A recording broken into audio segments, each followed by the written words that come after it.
Hey guys, welcome back to another episode. Today I want to take a closer look at my favorite semiconductor, NVIDIA, ticker NVDA. Obviously, if you're not familiar with it, right now sitting at $413. So in the past few days, we have heard some pretty cool news from NVIDIA. They did have a pretty cool new product with AMD, a lot of obviously AI software solutions. But more importantly, what I'm super excited about is there was this pretty big team up with Oracle, and I'm going to explain a little bit more about that in today's episode. So let's get started. All right, so first I want to start off with price action. We can see year to date, NVIDIA is up roughly 189%, but we can see the stock has definitely kind of fallen off. It's kind of reached a peak of nearly $500. We can see right now at its year to date high was 52-week high was roughly $502. And from there, I don't see the peak here, but from nearly there, it's down maybe 16, 17%. So we can see the stock has definitely fallen from its peak right now. Like I mentioned, I really want to take a closer look at recent news. So on October 19th, roughly 2 days ago, NVIDIA announced next level computing. NVIDIA and AMD deliver powerful workstations to accelerate AI, rendering, and simulation. Advanced AI workflows with new workstations powered by, you guessed it, NVIDIA's RTX 8th generation GPUs and AMD's Ryzen Threadripper processors. So for those that are not familiar, AMD during this time, October 19th, announced the Ryzen Threadripper Pro processor, which is their top of the line CPU, and it's usually meant for things like workstations like this that are going to use heavy workloads. Obviously, right now we are seeing this huge movement in AI solutions, so they are partnering up with NVIDIA, the leader in the GPU market right now and the leader in the AI market, to kind of create these crazy workstations. Finally, I want to thank the Motley Fool for sponsoring this video, and check out fool.com/Jose for the 10 best stocks to buy now. With that link, you get a promotional offer for the subscription service. Now, let's continue with today's episode. So the overall blog says to enable professionals worldwide to build and run AI applications right now from their desktop, NVIDIA and AMD are powering a new line of workstations equipped with NVIDIA's RTX 8th generation GPUs and AMD's Ryzen Threadripper Pro 7000 WX series CPUs. And one of the great things about this generation of GPUs from NVIDIA is they tend to have very high memory opposed to kind of just your consumer gaming graphics cards. The highest consumer gaming graphics cards, I believe, is the 4090, and that only has a top of 24 gigs of memory, while these kind of RTX 8th generation GPUs, which are meant for workstations, have a total of up to 48 gigs of GPU, which is obviously more important for things like training and things like large language models. So right now, a huge kind of sentiment is we're seeing a huge market growth of AI developers, of AI software solutions, and maybe not everybody needs a H100 or needs these kind of crazy data centers GPUs. So right now there is this market for generative AI, for AI software applications, and the list goes on and on. Especially as kind of right now they do mention that the market is moving to smaller trained AI models, which provide the opportunity to use workstations for things like local inferencing and obviously training as well.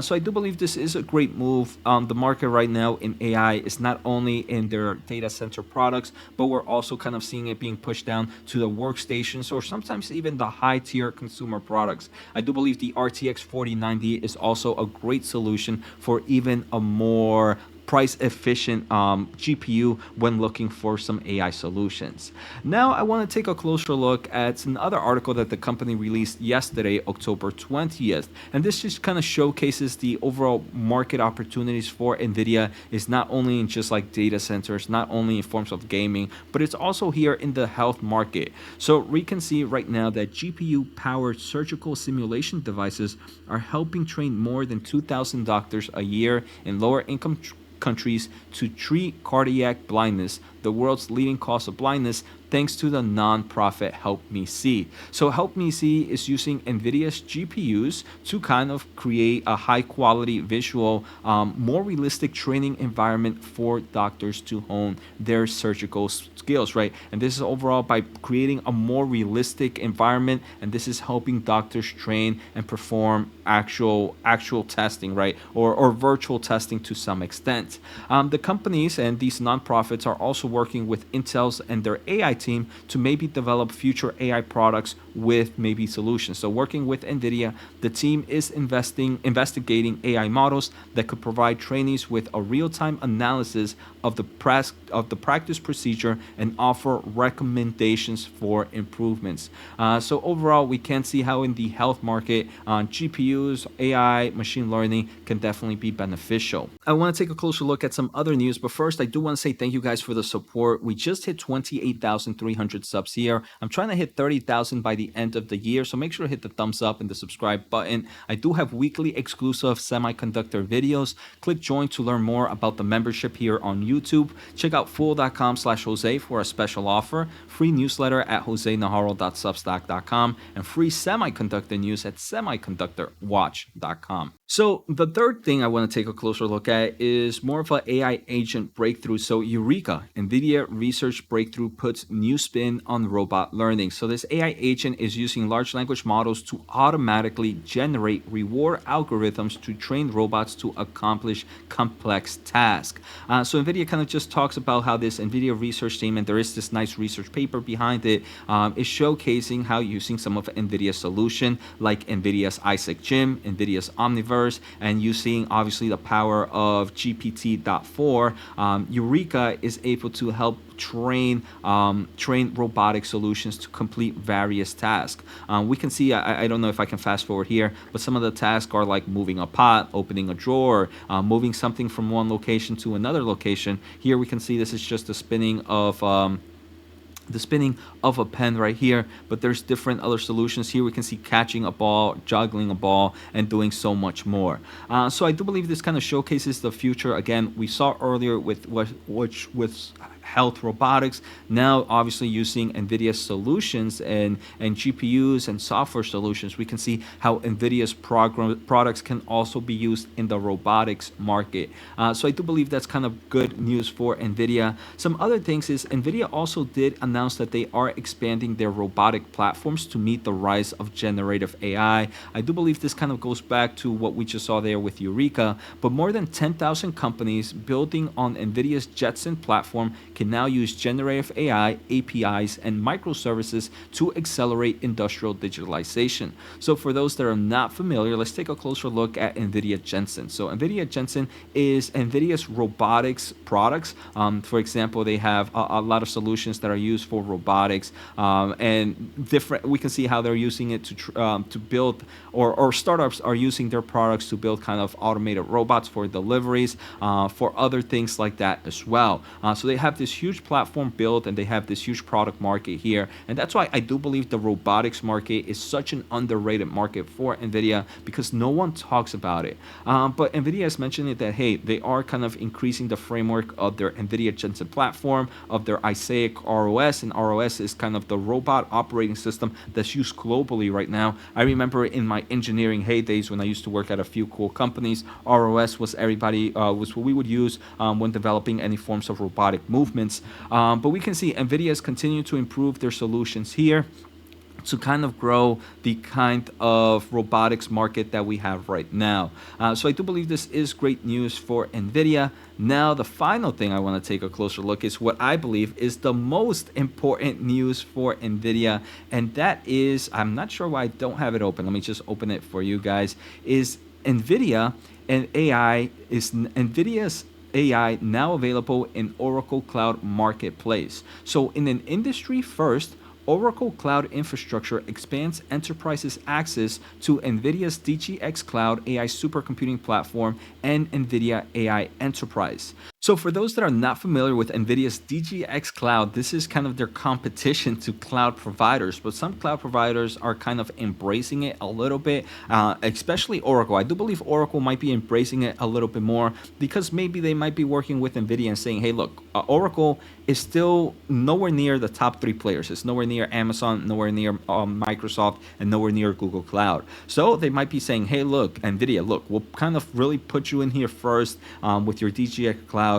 And in return, maybe you can kind of give us some of the chips first compared to maybe some of our competitors. And this can help boost Oracle's market share. So I do believe Oracle is playing a pretty smart game right now. I actually have to take a closer look at Oracle in a bit. Maybe we'll look at valuations and really compare it to maybe some of the competitors. But now it's seen that Oracle customers or Oracle's cloud customers can actually purchase NVIDIA's DGX Cloud using either universal credits from Oracle. And this is something that hasn't really been done out right now. Here, if we take a closer look at Oracle's cloud marketplace, if we take a closer look and we are under clouding solution, we just put NVIDIA and we go search, we can see NVIDIA's AI Enterprise here. But more importantly, what we can see is NVIDIA's DGX Cloud. And that is something that most cloud providers, they have partnered up with NVIDIA, but they're not really promoting it and not really showcasing it too much in their marketplace. And now they can kind of pay with credits here and really kind of do more simple clicking to kind of get this solution. AWS or Amazon, we can see if we click NVIDIA here, we do get some solutions. We get kind of NVIDIA's AI Enterprise, but we do not get NVIDIA DGX because Amazon is the only cloud provider out of the four that did not go with NVIDIA DGX. I do believe NVIDIA is going to remember this and is probably going to put Amazon on the bottom of the list when looking at its kind of shipping, when looking at Microsoft, at Google, Oracle, and Amazon. Because out of the four that I just discussed, Amazon is the only one that does not want NVIDIA DGX. But if we even go to Google Cloud, right? Google Cloud is a company that has kind of partnered up with NVIDIA and NVIDIA's DGX Cloud. We can see that they do have NVIDIA's AI Enterprise because their AI Enterprise is not much of a competition to them. But if we kind of go on here on Google Cloud and we put DGX, there's no mention of it. Let's click NVIDIA Cloud. Let's see, maybe they didn't put the NVIDIA. Again, we don't see NVIDIA's DGX platform here.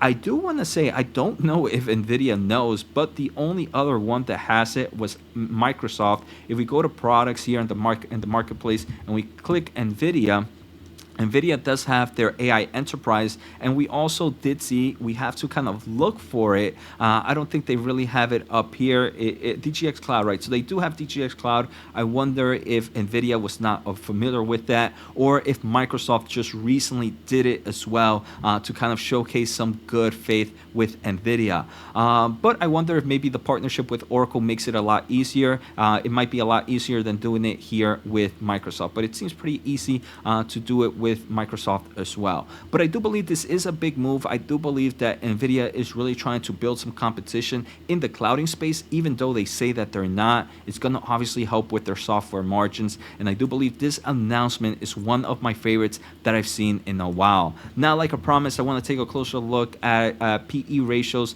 So at first I wanted to take a closer look at some PE ratios, but I don't believe PE ratio is the best metric to look at because someone like Amazon tends to have a higher PE ratio due to their overall products having lower margins and stuff like that. So instead I want to take a closer look at EV to EBITDA forward. And here we can see the following. First, Microsoft right now is the most expensive when we take a closer look at EV to EBITDA forward. And the cheapest is Amazon at the moment. Oracle is very close to Google. I do want to say Oracle is probably going to be gaining some market share, right? Amazon is the biggest player, maybe because it is mature. Investors are a little bit more careful with it, but Oracle is so small, and for it to kind of be making these partnerships with big players, I do believe this is going to be one of the next clouding giants that I start to buy because I do see this partnership and how they're playing with NVIDIA right now. And I personally would say that if they get on NVIDIA's good side, it will allow them to start to gain even more market share in this space. Let me know what you guys think about Oracle right now. Take care, have a good day, and see you next time.